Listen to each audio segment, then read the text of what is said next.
Ricochet signed with AEW, and if you got a problem with that, chances are you've probably heard about it from Ricochet himself. Pretty Ricky wasted no time answering mean tweets the second his WWE contract expired, and he hasn't let up.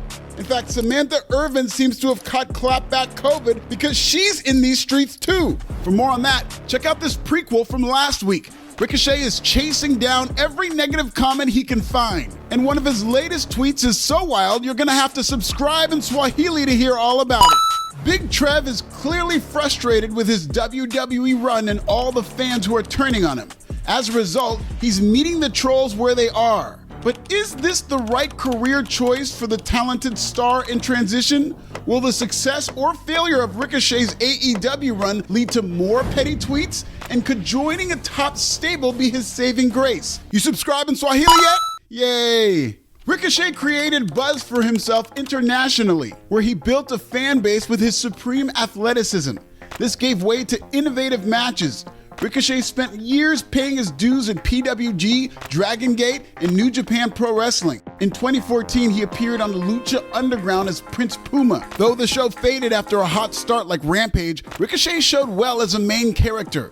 In fact, despite getting national TV exposure, this was only the beginning. Ricochet's 2016 match against Will Ospreay at the New Japan Super Juniors went viral.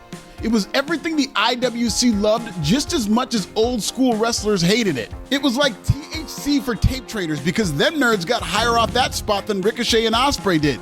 Both Ricochet and Will Ospreay have since become national stars in the wrestling business, and while this match wasn't the only reason, it was effectively their big break.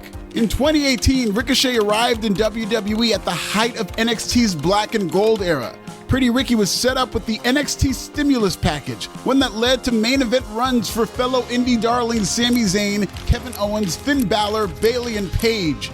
Ricochet was set up for success immediately. His first match, a ladder match, which to this day is one of the greatest matches in NXT history.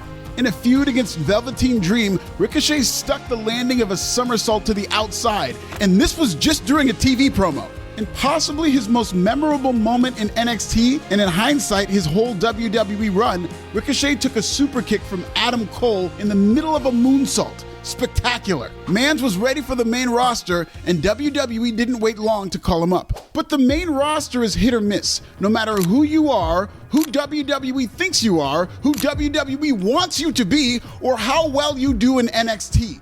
Ricochet's run on the main roster wasn't a failure, but he never seemed to reach his superstar potential as the main eventer he was everywhere else he had been, possibly due to size and limited talking ability. I was always on television. I was always showcased on television, so that was always nice, but I felt like it was always for Shinsuke, for Sammy, for Sheamus, for someone else. It was never like Ricochet's story. Being a star on the indies tends to count against you in WWE, especially during the Vince McMahon years. And after running into WWE's vaunted glass ceiling, Ricochet quit the company. And within a few months, Pretty Ricky was all elite. I felt like I was able to like be on the next level of performers there, I guess. But I felt like I was starting over again. I felt like I was starting over with the Braun Breakers and the Ilias and the Carmelos and the new guys just coming in. Like I feel like Ricochet was with those guys coming back in. It's like, man, I've already been here for 5 or 6 years. Like I want to be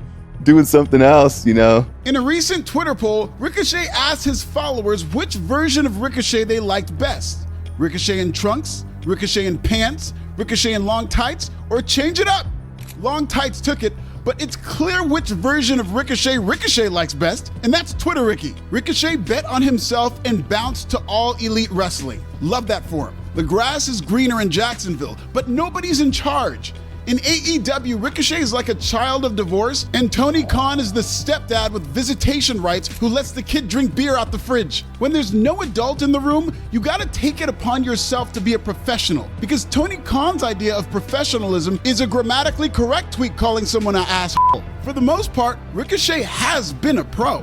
He's wearing suits and traveling the world. He's had good matches post-WWE. He's about to main event the Tokyo Dome against Zack Sabre Jr., and Dave Meltzer's reporting it's going to take place at Backlash. Ricochet leaving WWE to go to the competition in the middle of a wrestling war means dealing with the tribalism that comes with it, but only if he chooses to. Lord knows I don't, because I just can't find the time. Plus, given the amount of tribal AEW Twitter trolls in these tweets, if I check my notifications, I'll bet the N-word is waiting for me. It's just sitting on a park bench with its legs crossed, checking its watch like, when's this N-word gonna get here? I've got to pick up my daughter from soccer practice. Oh, my wife is gonna be so pissed. That's right, I gave the N-word a wife and kids in that joke. That word has no power over me, nigga. In AEW, many stars choose to respond to comments and spar with fans. WWE takes that choice away from its stars. It's understood that you do not get into Twitter fights while representing a global entertainment brand. WWE does not pay for meals for its independent contractors, which is bullshit. But the lack of a food budget also means the wrestlers can't feed the trolls. I have no problem with this rule because it protects a lot of wrestlers from themselves. When people Google themselves, the negative will always stand out more than the positive, even if most of what's said about them online is positive. Despite the endless praise for Ricochet and his ability, Samantha Irvin tweeted out that, quote, all he heard was that he's a jobber.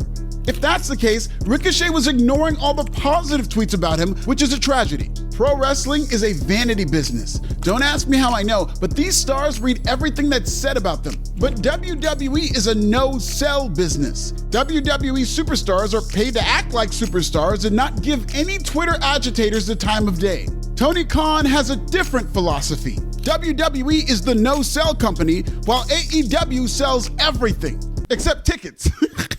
This is the president who called Triple H and Shawn Michaels bald asshole in a famous crash out before Dynamite lost head-to-head against NXT. So if the president is talking shit, rest assured the stars will follow suit, and a suited-up Ricochet is doing just that.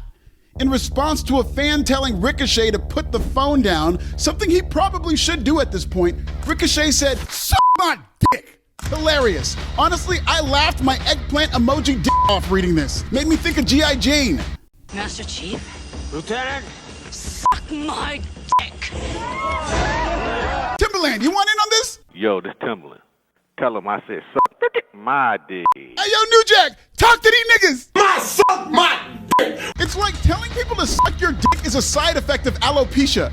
But by inviting random ex-users to fillet him, Rock Hard Ricky is doing exactly what his critics want him to do. He's reacting. He's crashing out. He's feeding the trolls. Ricochet has been going back and forth with these niggas since the day Braun Breaker sent him to a medical facility. He clearly had a lot to get off his tatted up chest and wasn't holding back. Ricochet has always been criticized for his promo skills, and rightfully so. But I didn't come here to talk. Then shut up. But Ricochet has no problem cutting a Twitter promo. Ricochet's replies are like a town hall meeting at an insane asylum, and Twitter Ricky is just trying to convince the crazies in the comments that he's a good dude. If Trevor could just take that pettiness online and blend it with his character's promos, he'd be a superstar. He can do that in AEW right now while he still has the new car smell on him. In fact, that trajectory may have started this past week. Dynamite kicked off with the Hurt Syndicate announcing their mission statement. After Excalibur got his black guys mixed up, and it turned out to be that man, the right side of your screen. Excuse me, left side of your screen. MVP and the artists formerly known as the Hurt Business pulled up to Dynamite with more aura than I've seen from any AEW star in at least 2 years. And yes, that includes 2 Will Ospreays. Fans saw these ex-WWE guys as the biggest stars in the building. This will only continue while the Whitepool Combat Club continues to bully AEW's homegrown babyfaces. MVP is handing out business cards and recruiting select black talent. So essentially, it's like a golden ticket to join Willy Wonka and the Chocolate People. The man's even got a cane, like the Black Willy Wonka, like Trick Willy Wonka. Max Caster was a potential recruit, but something tells me it won't pan out because Caster is right back in Tony Khan's doghouse, ironically for his own Twitter controversy. Ricochet is also a golden ticket winner, and oh, by the way, it happened on the same night Ricky joined forces with the returning Will Hobbs. I feel a type of way about AEW booking black people in pods, but at least it's a ripoff of a good WWE idea. And the Hurt Business in AEW should be MVP, Shelton Benjamin, Bobby Lashley, Will Hobbs, and Ricochet. Ricochet could learn from MVP about cutting promos in real life. Maybe SMD could be his new catchphrase. Fuck it, have the fans say it with you. Ricky's already got the suit to be a member of the Hurt Business. Now he can be the Randy Orton to Will Hobbs' Batista. Talented as he is, Ricochet has not yet proven he could be a top guy in a national promotion by himself. Most stars can't. Randy Orton and Batista couldn't until they joined the right group, and that's what both Ricochet and Hobbs need to do. Ricochet and Will Hobbs are two diamonds in the rough.